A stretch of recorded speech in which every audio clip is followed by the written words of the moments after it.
Have you ever wondered why some leaders with seemingly endless resources, just stumble and fall, while, others start with almost nothing and somehow achieve the impossible? It's a question you see again and again through history, right? From ancient battles all the way to modern boardrooms, even in the choices we face today. We're going to unpack John Lewis Gaddis's really brilliant book on grand strategy. Our mission here was to try and distill those timeless lessons he pulls from centuries of human effort. Think of it as the kind of shortcut to understanding that essential art, how to align what you want to achieve with what you actually can. Get ready for some, I think, pretty profound insights, stuff that might just change how you view the world historically and maybe even in your own life. Okay, so let's start right at the beginning. Gaddis talks about grand strategy. And it's not just military tactics, is it? He frames it as something much broader, more fundamental. What exactly is he getting at there? Yeah, what's really fascinating is how precisely he defines it. Grand strategy for Gaddis is the alignment of potentially infinite aspirations with necessarily limited capabilities. So think of it like this. Bridging that gap. The one between your biggest dreams, your aspirations, and what you can realistically get done with the resources, the time, the capabilities you actually have. It's this constant challenge, really, making sure your ends and your means are actually connected, not drifting apart. Right. And to help us really get our heads around this, Gaddis uses that fantastic framework from Isaiah Berlin, the foxes and hedgehogs. It comes from an old Greek proverb, right? How does that distinction help us think about strategy? Precisely. It's such a useful analogy. So hedgehogs, they know one big thing. They're characterized by this intense focus, a single unwavering vision.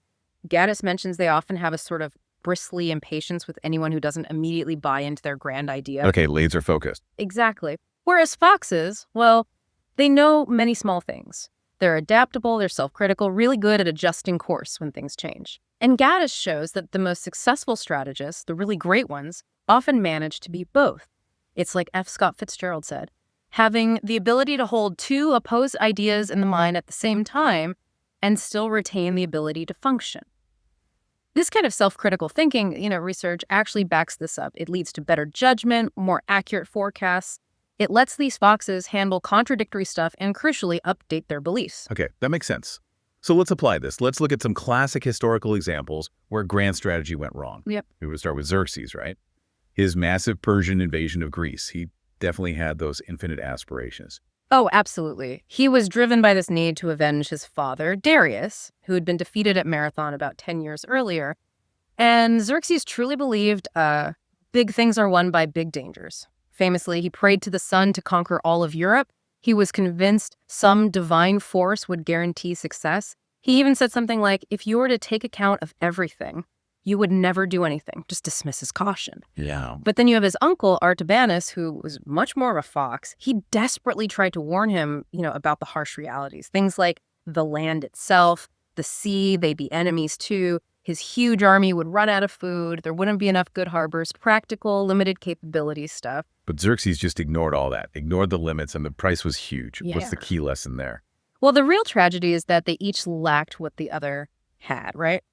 Xerxes, the ultimate hedgehog, he could command attention, get everyone fired up. But because he put no constraints on his vision, ignored past experience, ignored future unknowns, he basically dug himself into this massive hole. And Artabanus the fox, he saw the holes. He could warn about rivers running dry or sudden storms at sea, but he couldn't make it stick. He couldn't quite explain the cumulative effect of all these practical problems in a way that Xerxes would actually listen to. So the message didn't land. Exactly. And the result, utterly catastrophic. Xerxes lost something like over 900 triremes. Those are his powerful warships, and maybe 250,000 men. A complete failure of grand strategy. He only learned about scarcity, about limits, through this absolutely devastating failure. The big insight, I think, is that an unwavering vision, however grand, is just a recipe for disaster if it's not constantly checked against reality, against what's actually possible. Okay, so that's the Persian failure. What about the Greeks then? Did their situation, being smaller, facing scarcity, actually lead them to a better strategic path? It did, remarkably so. I mean, unlike the sprawling Persian Empire, the Greeks on their small, rugged peninsula, they knew scarcity. It was their default setting. So Themistocles in Athens, he came up with this brilliant island strategy. Build defensive walls around Athens and its port, Piraeus, rely completely on their navy, which was formidable. Gaddis says it effectively made them a different people, totally committed to the sea. Smart adaptation. But it wasn't all smooth sailing for Athens either, was it? Later on, Pericles. Gaddis points out a critical error he made. That's right. Pericles, for all his eloquence, made a huge mistake with the Megarian decree. It was, on the surface, a minor trade dispute, basically an embargo against their neighbor, Megara. But Pericles became incredibly rigid. He declared, there is one principle, no concession to the Peloponnesians. He saw any compromise as this dangerous, slippery slope. So he effectively shut down diplomacy and put Athens firmly on the path to war with Sparta and its allies.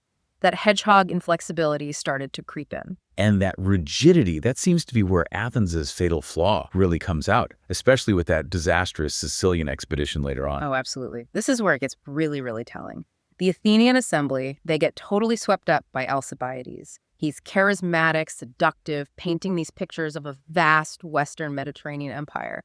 And they completely dismiss the warnings from Nicias, their most experienced general. Nicias is saying, look, don't get dragged into a war with which we have nothing to do. He saw the risks. But they went for the dream instead of the reality. Exactly. It was an emotional decision, totally detached from realistic capabilities, logistics, you name it. And the invasion of Sicily led to a catastrophic defeat, utter disaster. Gaddis has this chilling line. Athens defeated itself in the end because it bore deaths more easily than questions about the purposes of its wars. Wow. It's a stark reminder, isn't it? Even democracies can self-destruct if they lose sight of sound grand strategy, if they confuse their strengths with their hopes and just refuse to consider necessary concessions or ask the hard questions. So self-reflection, adaptability, absolutely crucial. Paramount, even for the most powerful states. Okay, let's shift eras. Moving from ancient Greece, let's jump to the Roman Empire. Specifically, the incredible rise of Octavian, who becomes Augustus. He starts with relatively little power, especially compared to rivals like Antony, yet achieves extraordinary things, unifying this fractured republic. How did he exemplify a masterful grand strategy? Octavian's story is, it's a true masterclass. Gaddis really highlights his deep pragmatism. His fox-like qualities were off the charts. For instance, he famously delegated authority in areas where he doubted his own competence, like military command initially. The siege of Perugia is a good example. He let others handle it where he knew they were better suited. Smart, knowing your limits. But he could also be ruthless when needed. He used deterrence, like that infamous sacrifice of 300 senatorial-ranked prisoners after Perugia. It sent a crystal-clear message. No opposition would be tolerated. He'd broken rules to avenge Caesar, and he wasn't afraid to be brutal to secure his position. He just had this incredible knack for seizing opportunities while retaining objectives. He could navigate this incredibly treacherous political landscape, always keeping his eye on the prize, his compass heading, but skillfully avoiding the swamps, the political traps. So very much a fox then, constantly adapting, maneuvering. Quite different from someone like Alexander the Great, who seemed more driven by impulse, maybe more hedgehog-like. What did that flexibility allow Octavian to achieve? Precisely. He consciously avoided modeling himself on Alexander. Alexander, Gaddis points out, really only learned about limits through devastating failures, like his army's near mutiny in India.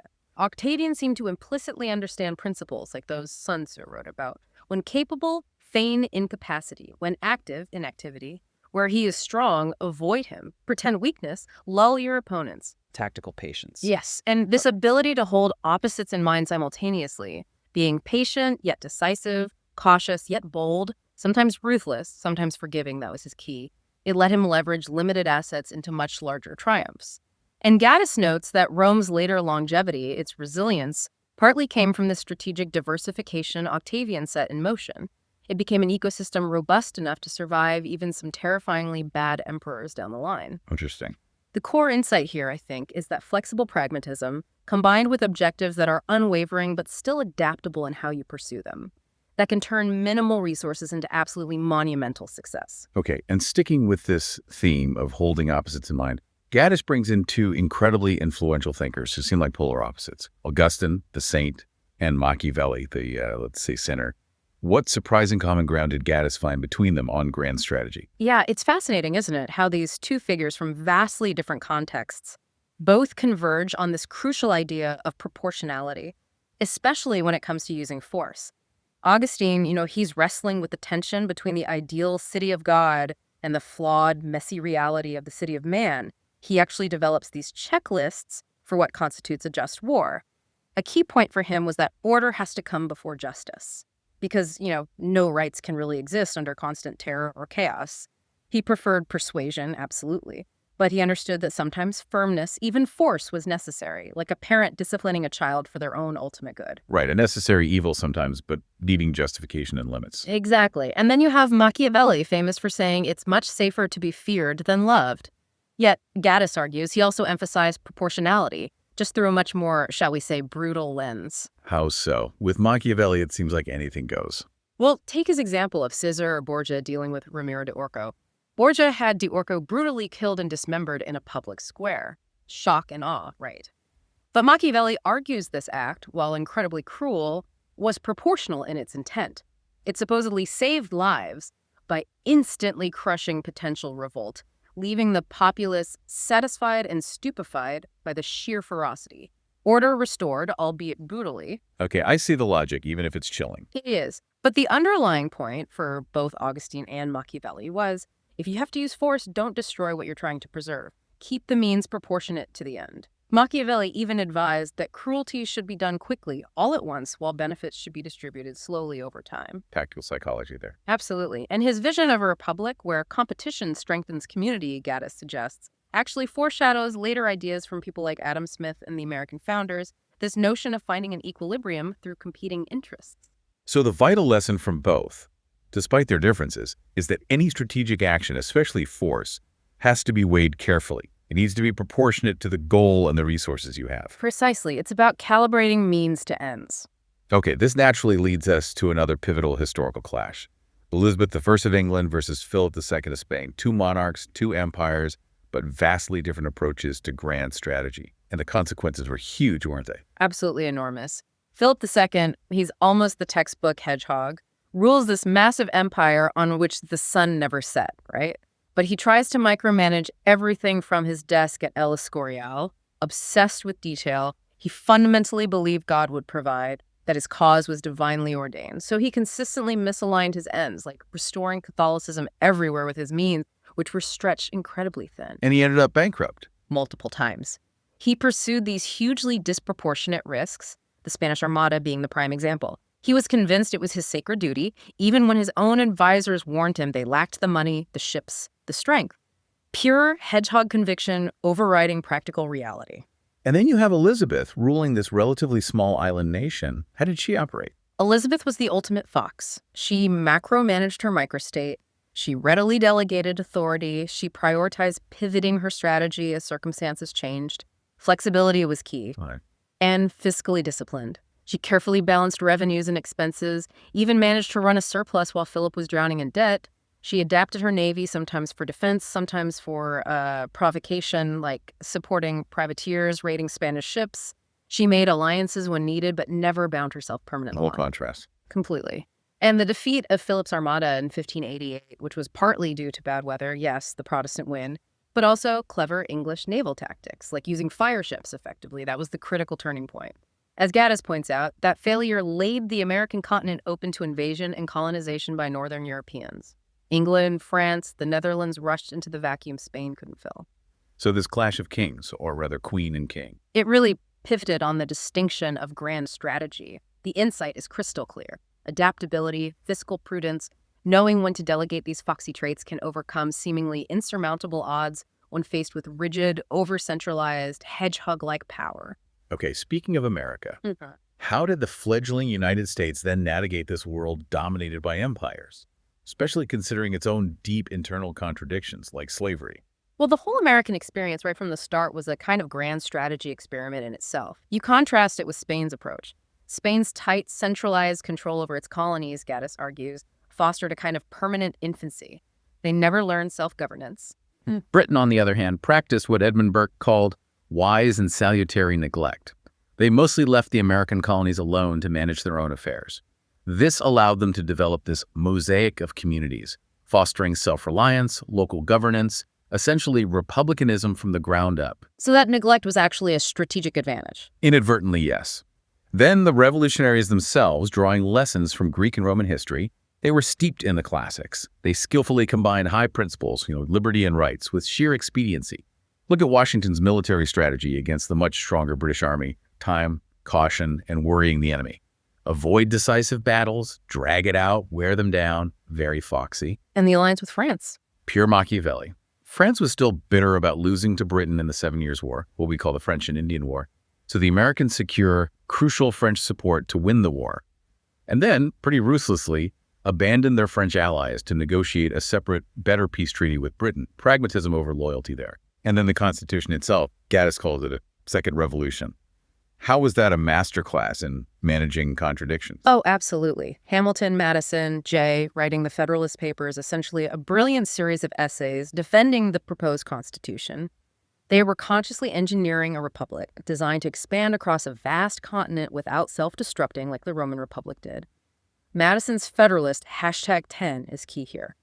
He argued that by extending the sphere, by making the republic large with many different interests and factions, you actually make it less likely for any single faction or majority to dominate and oppress minorities. They'd all balance each other out. Ingenious, really. A system designed to handle disagreement. Exactly. However, Gaddis pulls no punches. He highlights the deep barbarity of Madison's compromise on slavery, acknowledging that preserving the Union now required this terrible straining, this moral compromise, leaving the task of saving the nation's soul, as he puts it, for future generations. A heavy price. Immense. And it raises that fundamental question for any strategist, doesn't it? What compromises are acceptable? What lines do you cross in pursuit of a grand strategic goal? And what are the long-term, perhaps unforeseen costs? A crucial, difficult question. Okay, let's move forward again to Napoleon. Famously said his grammar became his logic. His ultimate ambition, the invasion of Russia in 1812, ended in one of history's greatest military disasters. What went wrong strategically? Was it just the Russian winter? The winter was brutal, no doubt. General famine and General frost, as the Russians called their allies. But strategically, Napoleon fell into a trap similar to Xerxes. He became a hedgehog who lost sight of the fundamentals. He expected Tsar Alexander I to capitulate quickly after a decisive battle, like other European powers had. But the Russians just kept retreating, trading space for time, burning crops as they went. Denying him the quick victory. Precisely. His massive Grande Armée, over 600,000 men starting out, just melted away. Heat, disease, desertion, starvation before the winter even hit hard. Maybe only 90,000 or so struggled back. And Gaddis brings in Clausewitz here, the great theorist of war, and his concept of friction. Friction. Yeah, friction is all that unpredictable stuff in war. The chaos, the delays, the miscommunications, the sheer difficulty of making things happen as planned. It's where what can go wrong will go wrong. It's not just bad luck. It's the inherent resistance of reality to neat plans. And Napoleon, despite his genius, tried to overcome friction through sheer willpower, through intimidation, pushing his forces relentlessly, exhausting them. He believed his grammar, his brilliant plans, could just force reality to conform. But reality pushes back. Always. The lesson is that grand strategists have to account for friction. Build in resilience, adaptability, margins for error. You can't just try to overpower it with willpower alone. So Napoleon failed to adapt. But then Gaddis presents Abraham Lincoln as a true grand strategist who mastered adaptation, who thrived on contradiction. Yes, Lincoln is arguably one of the very grandest strategists in Gaddis's entire book. He had this incredible mind. Gaddis highlights his use of relentless geometrical logic. Apparently, Lincoln studied Euclid's proofs to hone his reasoning to just dismantle Stephen Douglas's arguments for popular sovereignty over slavery. Lincoln showed how that logic could justify enslaving anyone based on interest or even color. Wow. Using geometry for political argument. Right. And Lincoln was a master of paradox. He drew strengths from contradictions. Think of his famous house-divided speech acknowledging the deep division but using it to frame the unavoidable choice. Yet, Gaddis stresses, he always maintained a compass aligned with timeless principles. And how did he apply this strategic brilliance directly to fighting the Civil War? This is where it gets really insightful, I think. Lincoln often disregarded military orthodoxy, the standard ways of thinking. He brilliantly used the Union's advantages in space, its ability to operate around the Confederacy's exterior lines to restore the Union. He grasped the importance of new technologies like railroads and the telegraph far better than many of his generals initially did, using them to coordinate vast campaigns. And the Emancipation Proclamation.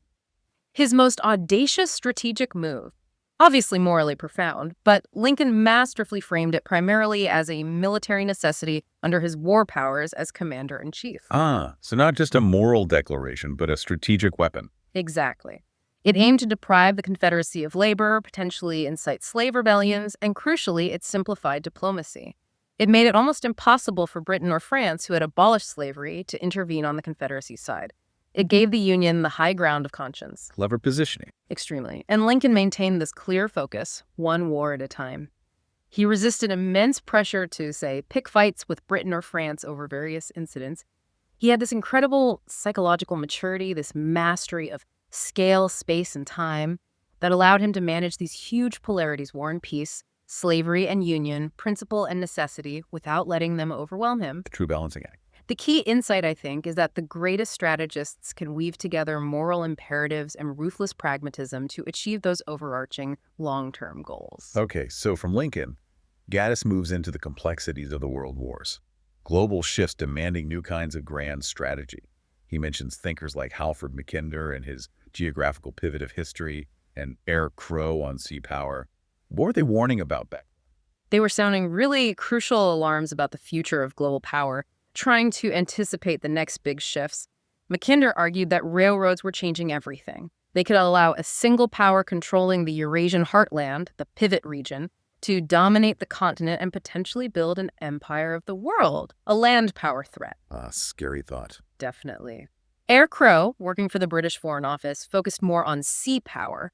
He warned specifically that if the greatest military power, which was Germany, also became the greatest naval power, that union in one state would compel the world to combine for the riddance of such an incubus. He foresaw the threat of German naval expansion to Britain's maritime dominance. Prophetic warnings. But World War I happened anyway. Tragically, yes. Leaders on all sides grossly underestimated the lethality of modern warfare and completely failed to align their alliance systems and war aims with rational objectives. Henry Kissinger famously called it a diplomatic doomsday machine. Alliances so rigid they dragged everyone in automatically. And Woodrow Wilson, the American president, emerges as a kind of hedgehog idealist. He tried to write victory and justice into his famous 14 points for the post-war world. But Gaddis points out they were often contradictory, disconnected from European historical realities. Wilson was seen as somewhat unversed in European politics, noble aims, but perhaps naive strategy. So the lessons weren't learned immediately, which brings us to Franklin D. Roosevelt. Gaddis portrays him as a master juggler, someone who really embodied that ultimate combination of fox and hedgehog for his turbulent era. Absolutely. Roosevelt, Gaddis argues, possessed that first-class temperament Fitzgerald talked about. He had this uncanny ability to exploit the contradictions and antagonisms among the authoritarian powers, Nazi Germany, fascist Italy, Imperial Japan, and the Soviet Union. He saw the Soviet Union not through an ideological lens, at least not primarily, but pragmatically, as a potential essential continental ally against Germany and Japan. He figured they'd eventually devour each other anyway. Playing the long game. Very much so. He skillfully cloaked his intentions, maneuvered carefully, even allowed or perhaps tolerated pacts with devils like the Nazi-Soviet non-aggression pact initially.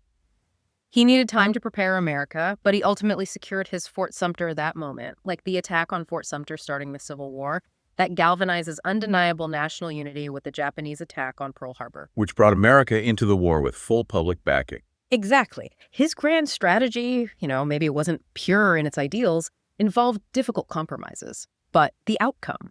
The U.S. helped win 2 massive global wars at a remarkably low cost in American lives relative to other major powers. Gaddis cites less than 2% of total participants' lives lost, and in doing so, rescued democracy and capitalism, leaving the U.S. with unprecedented global power. The takeaway seems to be that effective grand strategy, especially in truly dire times, often requires a flexible moral compass, a willingness to make temporary, even unsavory alliances, and the strategic patience to wait for the right moment to act decisively. So reflecting on all this, our deep dive into on-grand strategy really shows that history isn't just, one event after another. It's this continuous lesson book in how leaders, and maybe all of us in some way, navigate that treacherous space between ambition and reality. Yeah, if you connect it all back to that core definition, Gaddis makes it so clear. Grand strategy is fundamentally about the alignment of potentially infinite aspirations with necessarily limited capabilities. It's about proportionality, always asking, is the goal worth the cost? Is the thing bought, bearing some proportion to the purchase paid? It means balancing what you know, what you think might happen, and what's completely unknown across time, space, and scale. It's complex. And maybe the most crucial takeaway, the one that really sticks, is Gaddis's emphasis on needing common sense at all altitudes. Recognizing that the world forces us into adaptation to incompatibles. You can't always have everything you want. Not all praiseworthy things are simultaneously possible. That's such a key phrase. It requires combining that fox-like adaptability and self-criticism with the hedgehog's clarity of purpose, that sense of direction. Indeed. Gaddis really leaves us with this powerful idea that the greatest strategists, people like Lincoln, like FDR, they mastered these polarities. They managed to be strong-willed without being willful, righteous without being self-righteous, and moral without being moralistic. They understood that consistency in grand strategy was less a matter of logic than of scale, knowing when to stick and when to shift. They got that theory and practice constantly feed off each other. That effective strategy isn't a fixed plan, it's a constant dynamic balancing act. So what does all this mean for you listening in as you navigate your own complex world? Maybe it's your career, your relationships, personal projects, whatever. Where do you see this alignment or maybe misalignment of aspirations and capabilities playing out? Can you spot the dangers? The hedgehog digging in too deep, refusing to see reality? Or maybe the fox darting around without a clear destination?